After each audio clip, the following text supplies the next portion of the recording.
de l'association Sud Espérance, qui est également un militant du Rassemblement démocratique du peuple camerounais. Monsieur, merci d'être là ce soir, mais avec vous, on va d'abord aller dans les kiosques pour voir ce que les journaux nous ont proposé depuis ce matin, et chacun, lorsqu'il aura, chacun aura à réagir relativement à un sujet, à une qui aura retenu particulièrement son attention.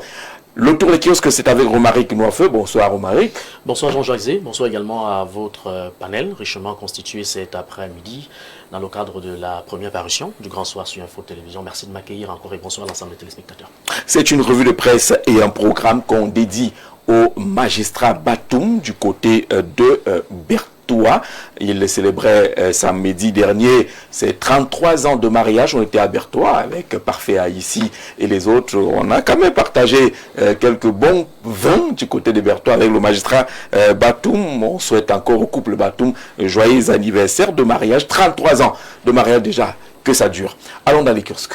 Nous sommes dans les kiosques, même si vous nous faites saliver un tout petit peu, Jean-Jacques. Nous sommes tant pis pour vous. Du quotidien. Il n'y a pas de provision. Matin, une justement qui présente ici le projet Gazier Yoyo Yolanda avec le professeur Fucalistus Dientry qui salue dans l'implémentation de Bakayuk ici au Cameroun. Il s'agit donc ici d'une attractivité et même d'une souveraineté énergétique décryptée par la rédaction centrale du quotidien Info Matin en page 3. Le gouvernement qui réaffirme dans sa stratégie d'ouverture aux investissements directs étrangers dans le secteur extractif. Le mythe dont le professeur Fucalistus Dientry a salué l'implémentation de Bakayuk au Cameroun dans le cadre du projet Gazier Yoyo Yolanda. Il est question ici de mobiliser l'expertise technologique étrangère pour optimiser les opérations d'exploration et surtout accélérer la valorisation des ressources gazières nationales conformément donc aux objectifs visés par la stratégie nationale de développement dont le cap est fixé pour 2030. Pour 2030, effectivement. Et puis la riposte dans son édition spéciale épouse cette actualité. L'État qui veut donc renforcer ici le contrôle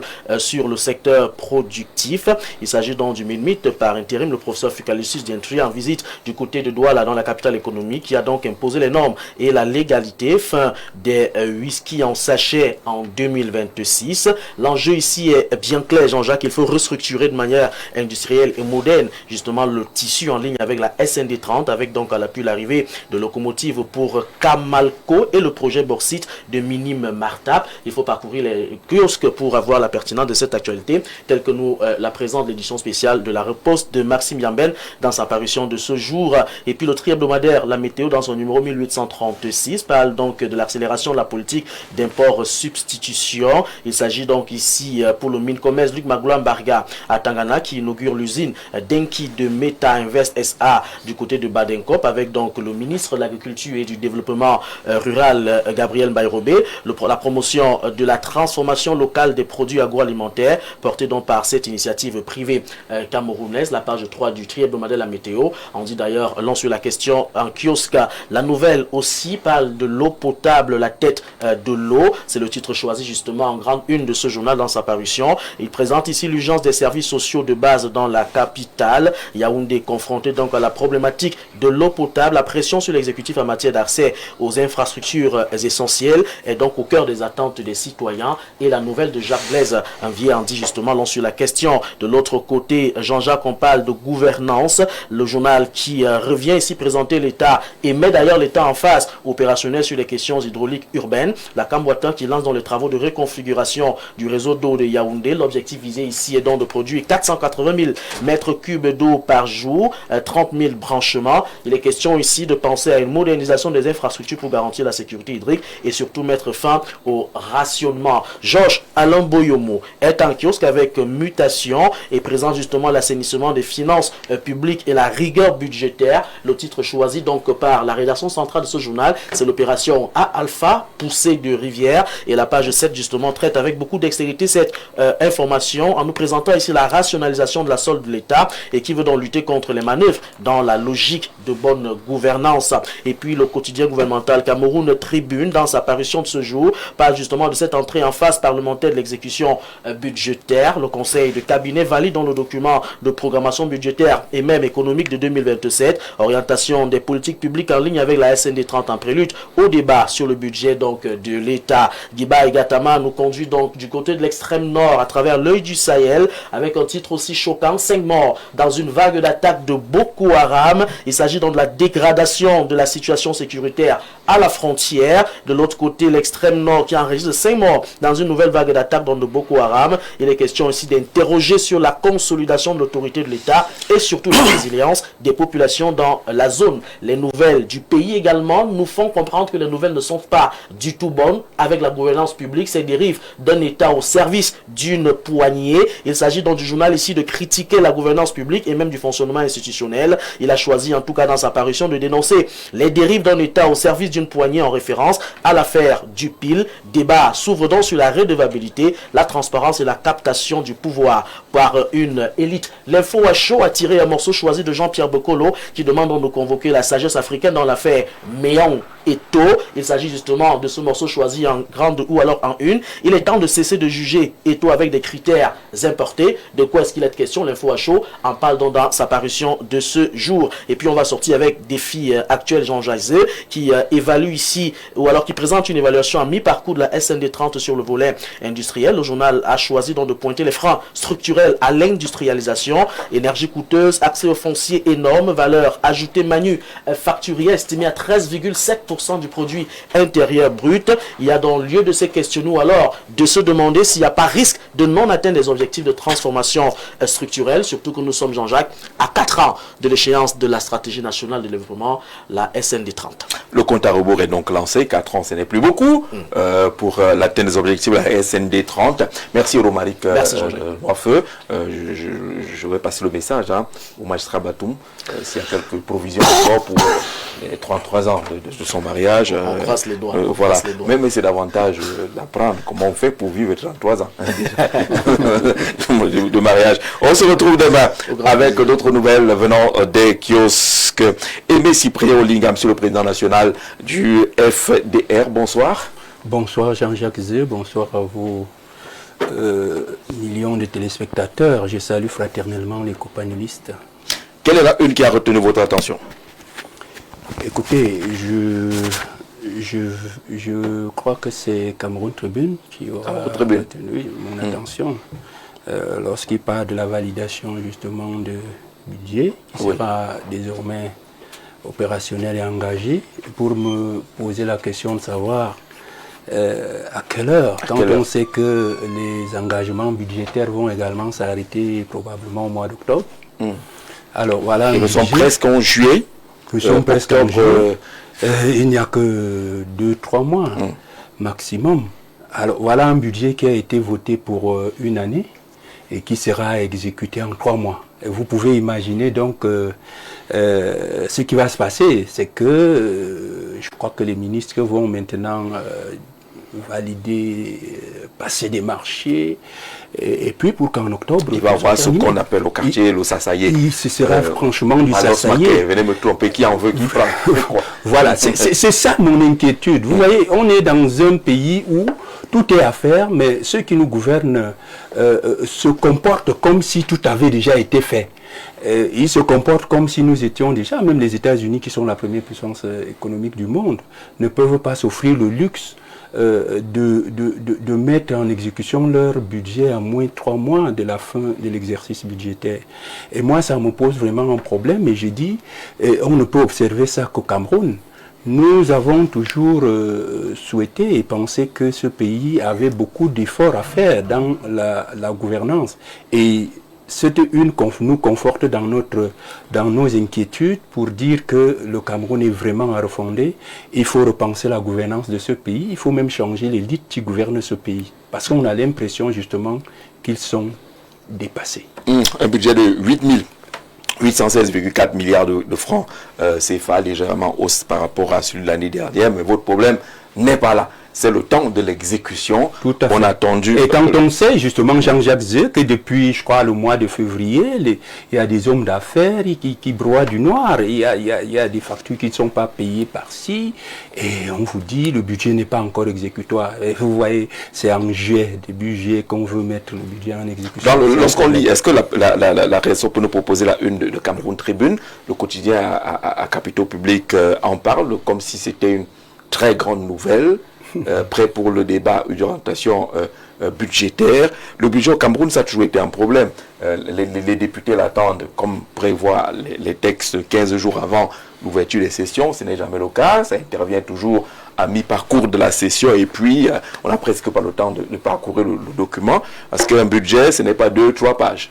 C'est toujours un document énorme. Là, on a toujours des problèmes dans sa mise en exécution. Merci. On accueille le révérend Emmanuel Mpako. Bonsoir, révérend.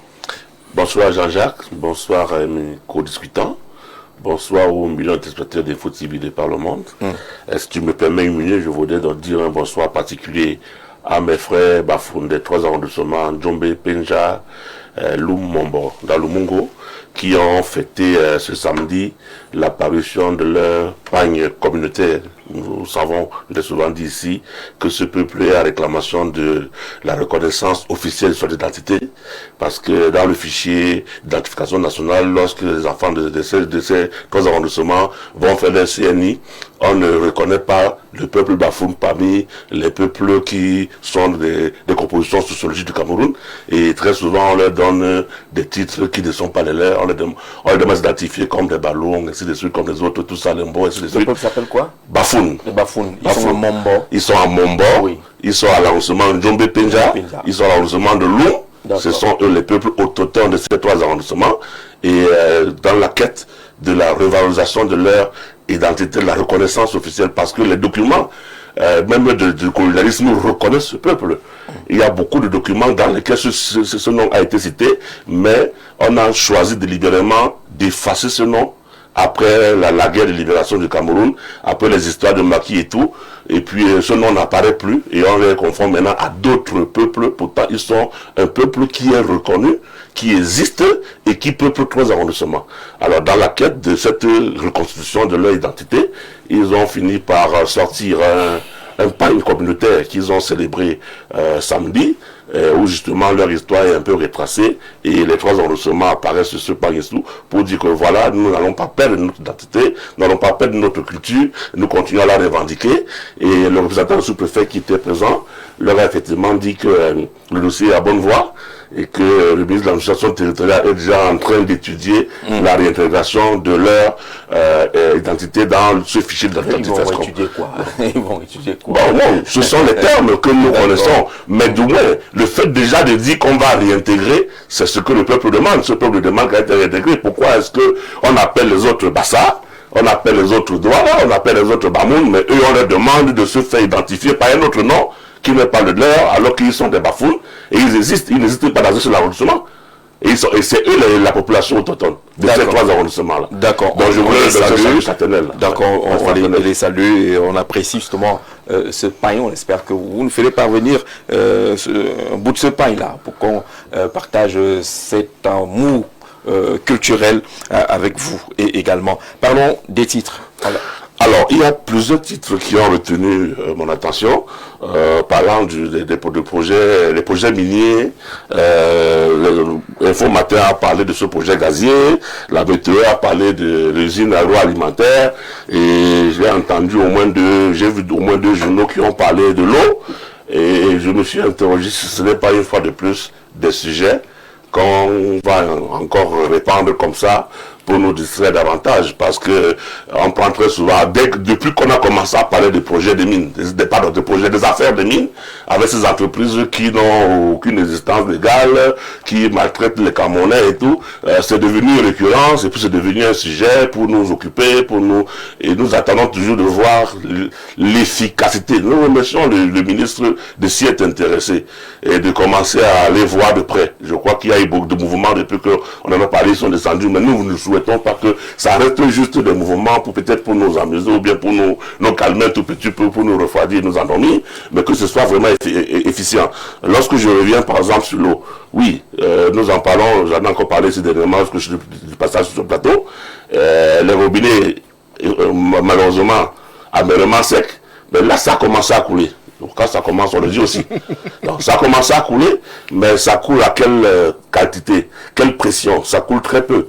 Et chez moi, par exemple, dans mon quartier, ça coule que la nuit. Entre 2h et 5 heures du matin. Donc, il faut veiller pour attendre quand le robinet va commencer à suinter à 2 heures pour faire quelques réserves d'eau, parce qu'à 5 heures, 6 heures, ce sera fini. Ça va s'arrêter, ça ne coule plus. Bon, c'est déjà ça, que d'avoir vécu des semaines, voire des mois où le robinet était totalement sec, mais le relevé passe, on se demande ce qui vient relever. Quelle facture est-ce qu'ils nous envoient? Est-ce que nous sommes abonnés pour payer la location compteur? Nous sommes abonnés pour avoir de l'eau. Donc nous espérons que là également, que ce ne soit pas un effet de mode, mais que ce soit vraiment efficient et efficace pour que nous ayons effectivement de l'eau.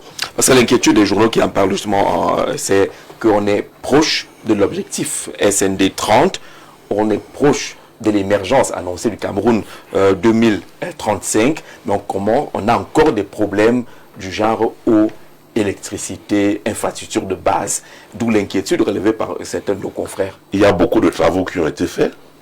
On nous a annoncé à grande pompe la fin de cette pénurie, avec les canalisations qui viennent du côté de Natigal et tout le reste. Le barrage de Natigal qui a été fait, il alimente quoi? Depuis qu'on a dit qu'on l'a mis en production, le courant qui sort de là va où? Il alimente qui? Comment avoir fait un barrage sans avoir passé à la distribution, sans avoir pensé à la connexion de l'électricité qui est produite à ce barrage-là sur le réseau national? Il alimente qui? Donc il n'a apporté aucune solution jusqu'ici. Nous continuons d'attendre. D'accord. Merci d'être patient et d'attendre. Jean de Dieu Evouna, bonsoir. Bonsoir Jacques Zé, bonsoir aux co-discutants et bonsoir à vos millions de téléspectateurs un peu partout dans le monde. Allons-y dans les kiosques. Oui, dans les kiosques, je dirais que tout est intéressant parce que tous les sujets sont liés. Alors, commençons quelque part. Commençons par le budget. Mais vous dites, mais 7 mois après, on parle de quel budget? Bon, pendant les 6 mois, les 7 mois, là, le pays fonctionnait à travers quoi? Il faut déjà qu'ils nous disent, pendant de janvier à aujourd'hui, on fonctionnait, on vivait comment? Et le déficit là, que le peuple a subi là, le manque à gagner, qui le paye? Quand nous ne sommes qu'au débat, nous sommes au débat du budget. Et si nous nous souvenons que quand l'année est complète, nous sommes souvent à 57% de taux d'exécution. Je croyais que mon grand frère allait convoquer ça. Mais vous parlez de quelle exécution? Si en année complète, nous sommes à 55 à 60% de taux d'exécution. Et on a souvent des descentes sur le terrain, de ce que rien ne bouge et autres et tout. Mais là, supposons que cette semaine, ce sera validé, les 8000. Bon, on fait comment? Le taux d'exécution sera quoi? À quel niveau? Sera de combien? Et le manque à gagner, qui le paye? Qui paye tous ces hommes d'affaires? Qui paye ces familles en souffrance? Est-ce que les députés pensent à ça? Que pendant 7 mois, le pays est en statu quo, que rien ne bouge, qu'un plat de nourriture qui coûtait 500 francs est à 1500, et que les familles sont en souffrance. Et pendant ce temps, la jeunesse est livrée au tombeau, aux fighters et autres. Il faut préciser que le tombeau, c'est une marque. C'est une marque. Whisky en sachet. De whisky en sachet. On a vu également que le ministre des Mines annonce une action forte. Comment? Pour lutter contre les whisky en sachet. Non, nous attendons le scellé. Il annonce, non. Ici, il s'agit de savoir que on a fermé telle entreprise, telle autre. Les annonces, nous n'en avons pas besoin. C'est-à-dire, si le ministre est descendu sur le terrain, c'est qu'on veut savoir que telle structure qui produisait Tombeau, telle autre qui produisait Fighters, telle autre qui produisait Lion d'Or, telle autre qui produit... Vous connaissez les marques. Le point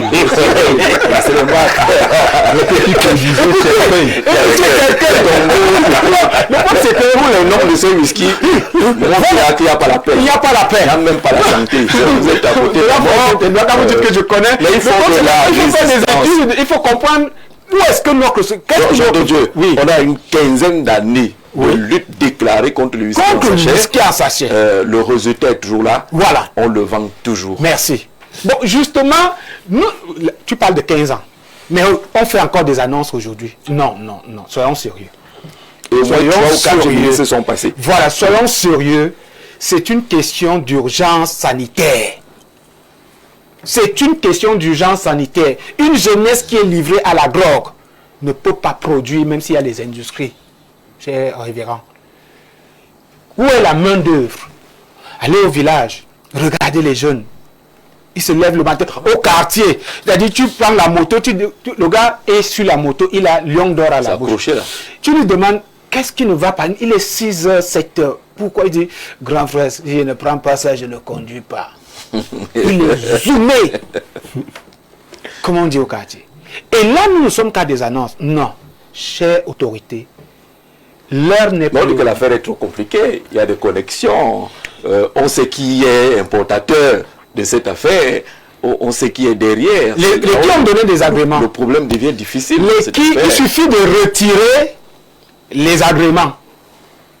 Il suffit de fermer les frontières. C'est-à-dire quoi? De la même manière qu'on arrête les gars qui vendent le banga au quartier. Chaque jour, on nous montre ça. Hein, qu'on a arrêté un sac de cannabis quelque part. Fermer aussi les frontières. Ça entre par le Nigeria. Retirer les agréments. Cette affaire de whisky en sachet. Et c'est que, je dis, ça tue. Oui, ça, on est d'accord Ça là-dessus. tue. Mais on a vu des ministres s'opposer sur la question. Un veut monter une initiative, l'autre dit ce n'est pas de ton domaine.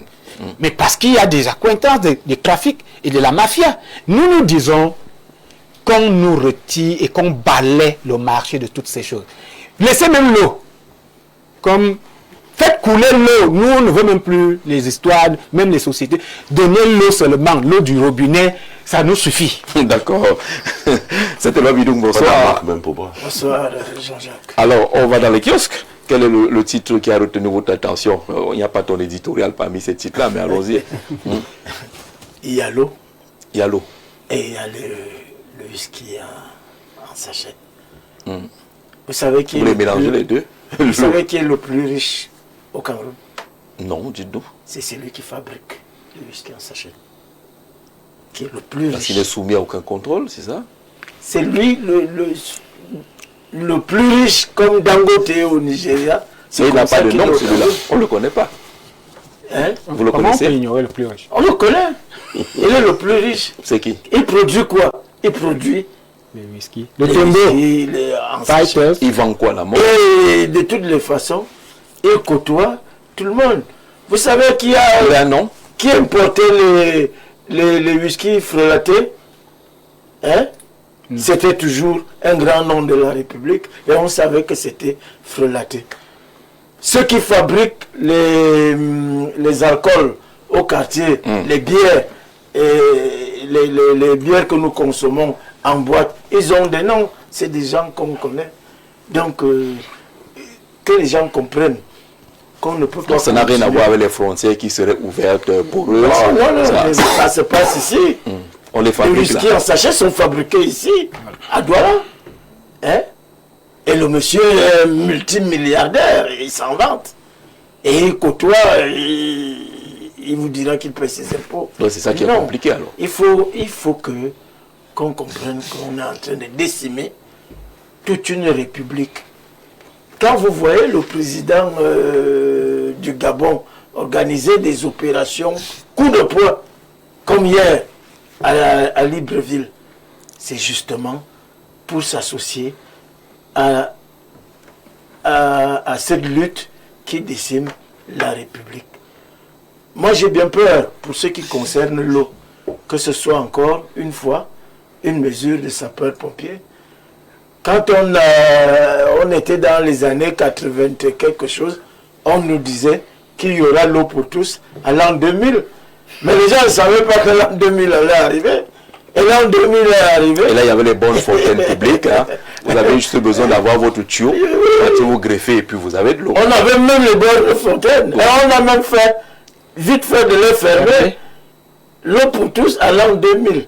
Ça aurait été un slogan vain et stérile qui a entretenu des Camerounais dans la grande illusion des grandes ambitions qui se sont transformé aujourd'hui en grande désillusion. Ça fait donc que ceux qui ont en charge le traitement de l'eau aujourd'hui pensent qu'il faille passer par des opérations de publicité, de coups de poing. Et puis, ce qui me gêne, c'est que nous avons des journaux qui relaient. Par exemple, le président n'est pas là, et il y a tout ce qu'on dit sur la santé du président. Ça ne préoccupe pas. Ce qui les préoccupe, moi ça m'intéresse. Mais l'eau, c'est la vie.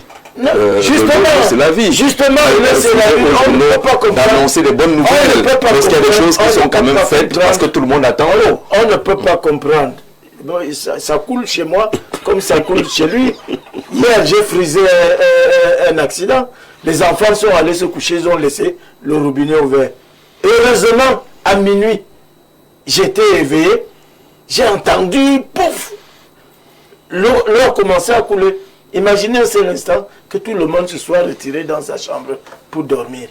On aurait pu avoir une inondation interne. On aurait pu avoir des électrocutions parce que quand ça inonde là, avec la communication, le courant et tout. Alors, on observe quand même que tout est devenu événementiel. Quand il y a de l'eau, on applaudit. Quand le courant est là, on applaudit. Vous entendez la clameur au quartier. Quand il y a le retour de l'énergie électrique, les enfants montent sur les chaises pour célébrer le retour. Et vraiment, on ne devrait pas s'en vanter. On devrait rendre ça vraiment. Je vous ai dit qu'en l'an 2000, on disait qu'il y aura l'eau pour tous. En 2026, à 3 ans de SD30, on cherche encore Il n'y a même pas le budget dans un pays qui a les 98% de noms de cours d'eau, les départements ont les noms de cours d'eau. Donc, la pluviométrie, nous l'avons, nous avons l'eau en abondance et qu'on nous donne aussi de l'eau. Parce que si vous avez vu, il y a une résurgence des maladies hydriques. Beaucoup de gens meurent aujourd'hui à cause de la fièvre typhoïde. D'accord, mais on est d'accord. Il y a également qu'il faut appeler ces gens, ceux qui optent pour les forages, à savoir qu'on les traite aussi. On traite aussi l'eau des forages. Parce que beaucoup accrochent les histoires là et puis l'eau coule et puis personne ne s'occupe du traitement. Bonsoir, l'unité principale de la modération moderne. Bonsoir, ton riche panel. Dis au révérend de reconnaître quand c'est bon, c'est bon.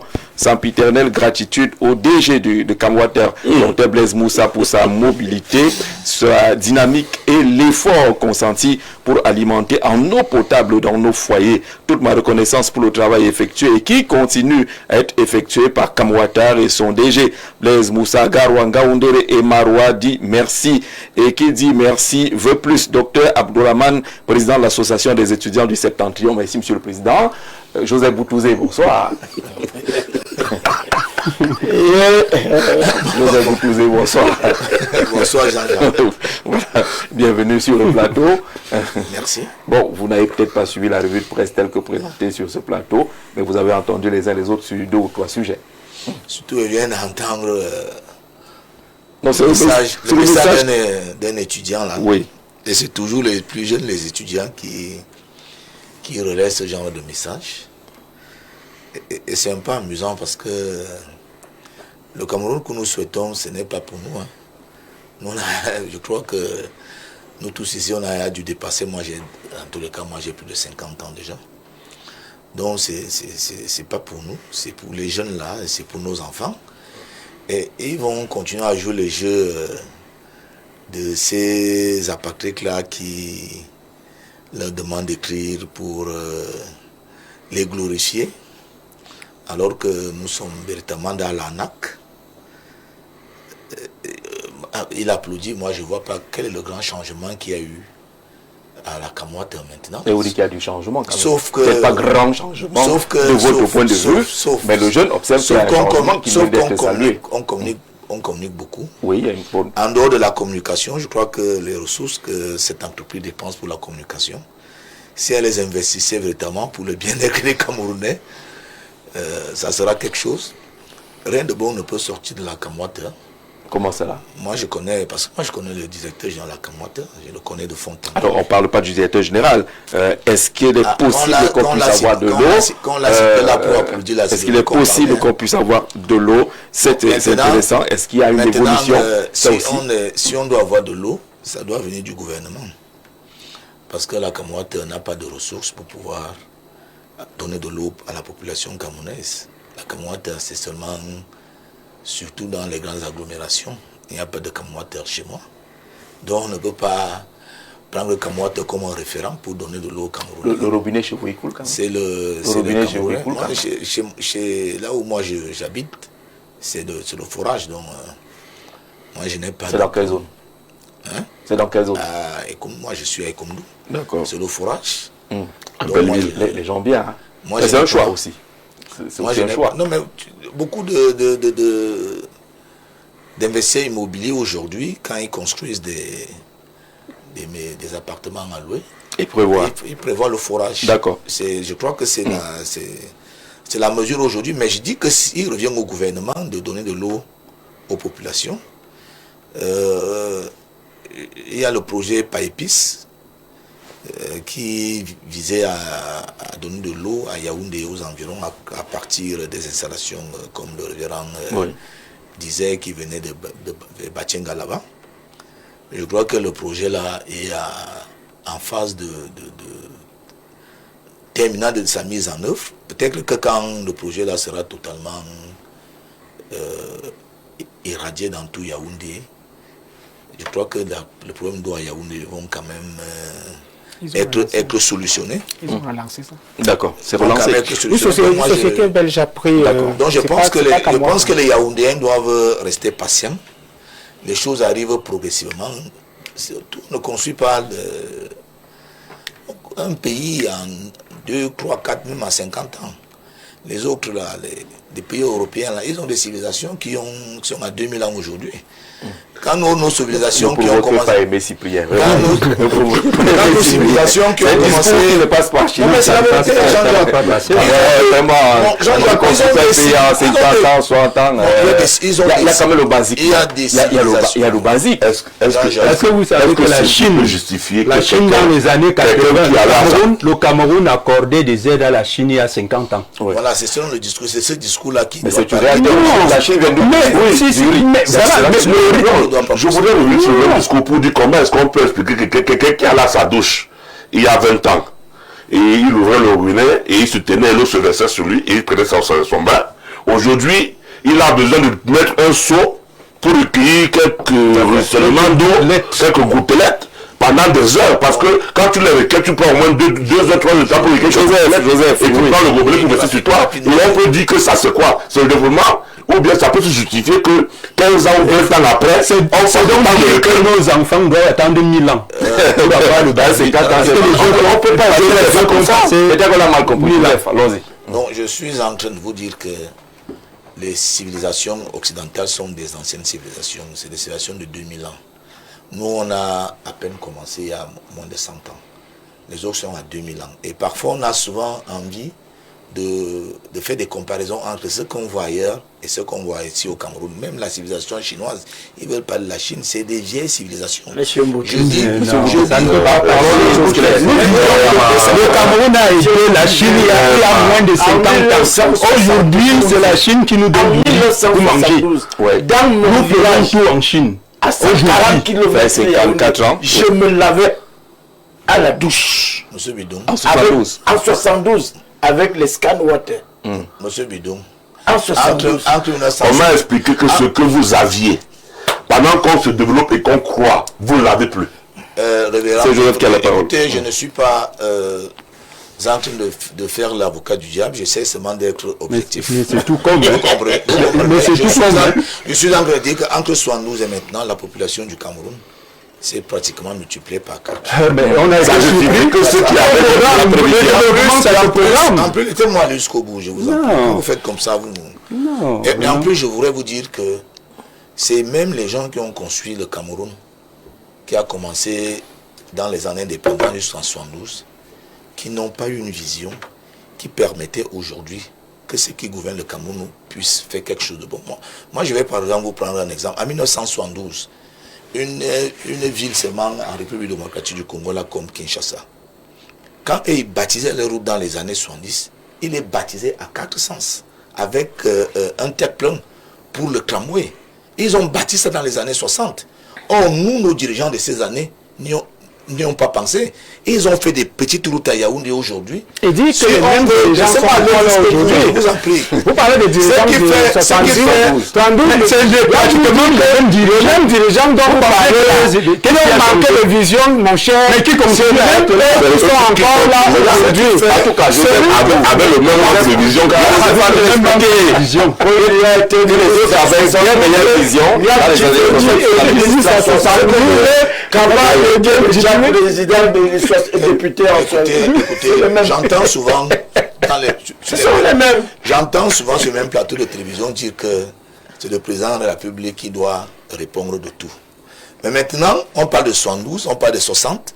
Vous dites que comme ils étaient ministres là, ils doivent répondre. Donc il doit répondre quand il n'était pas président.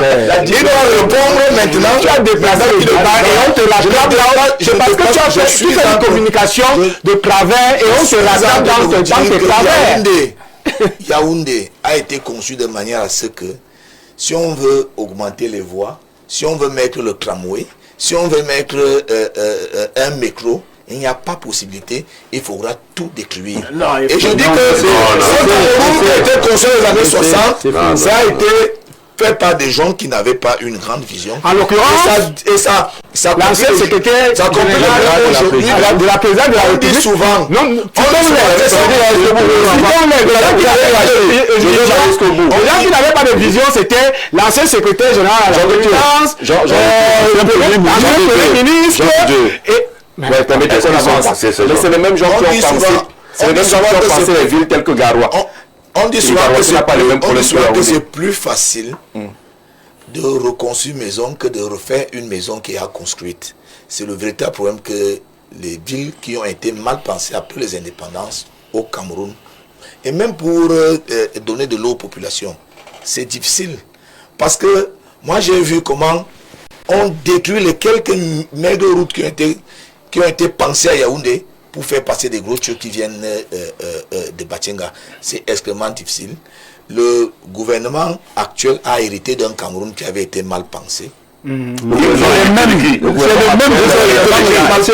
qui étaient là. Ce ne sont pas les mêmes. Vous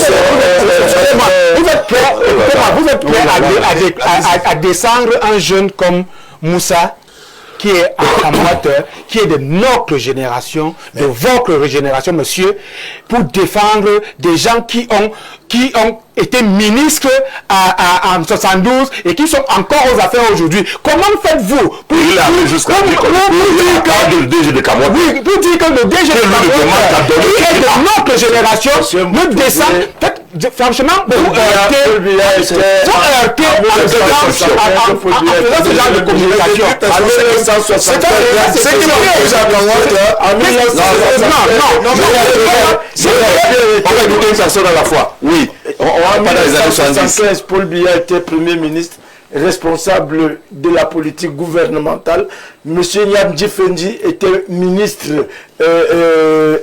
à l'époque. Hele Pierre était ministre à l'époque. Amadouda était ministre à l'époque. Amadou Mustafa était ministre à l'époque. Boré Bouba était ministre à l'époque. Ils sont mais c'est Moussa qui vous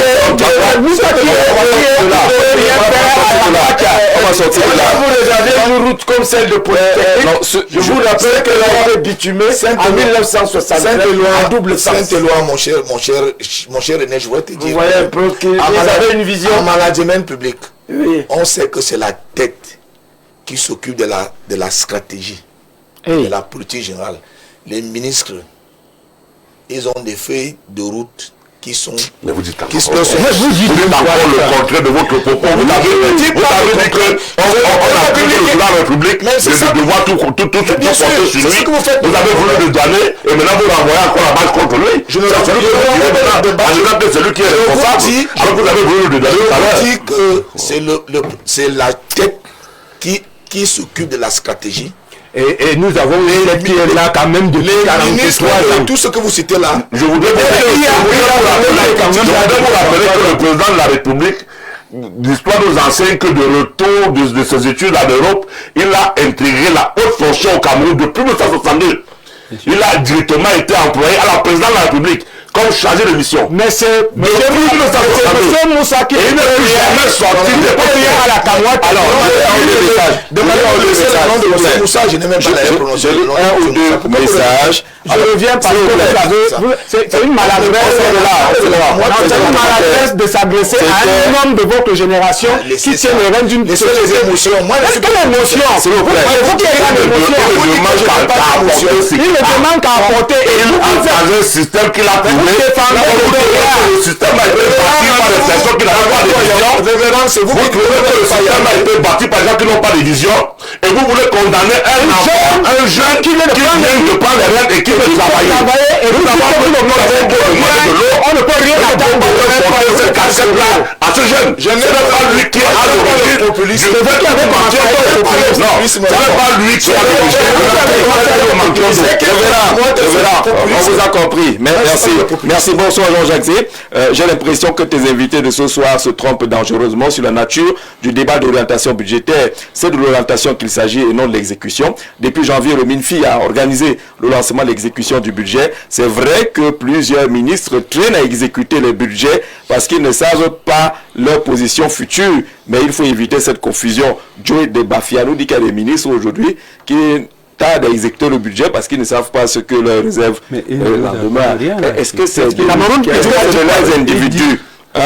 Alors, en 72, quel est le ministre qui a volé des milliards? Je n'en sais rien. C'est une question qui est posée par un téléspectateur. Salut Jean-Jacques et à ton panel. Monsieur Mboutou aurait bien fait de se taire car il s'enfonce terriblement. Je suis désolé. Rostand de Yaoundé. Merci Rostand. Le plus 225, c'est la Côte d'Ivoire. Pourquoi invitez-vous oh non, tout le monde doit participer. La Côte d'Ivoire et le Cameroun ont le même âge. Amara Abidjan. Voilà. C'est pour dire quoi? La Côte d'Ivoire a déjà réglé ces problèmes-là.